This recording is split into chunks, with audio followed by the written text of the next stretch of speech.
వారు ఆ 400 సంవత్సరాలు వారికి ఇంకా ఏ ఆధారము లేదు. ప్రభువా, ఈ బానిసత్వంలో నుండి మమ్మల్ని విడిపించు, ఈ కఠినమైన బానిసత్వంలో నుండి మమ్మల్ని విడిపించు అని వారు మొరపెడుతూనే ఉన్నారంట. అప్పుడు దేవుడు వారి మొరను విని ఆయన వారిని విడిపించాడు. గొప్ప పాలు తేనెలు గల ప్రదేశంలో కూడా నడిపించాడు. అంటే ఆ సమస్యలో వారు ఫలించారు, వాళ్ళు ఎదిగారు. కాబట్టి మన పరిస్థితులలో మనం కృంగిపోకుండా, మన పరిస్థితుల్లో మనము దేవుడి వైపు చూసి మనము ఫలించాలంట. ఈరోజు దేవుడు మనతో మాట్లాడుచున్న అంశము ఫలించడం.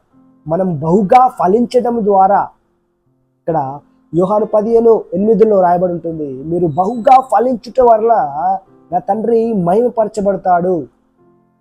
మన పరలోకపు తండ్రి మహిమపరచబడాలంటే మనం బహుగా ఫలించాలి.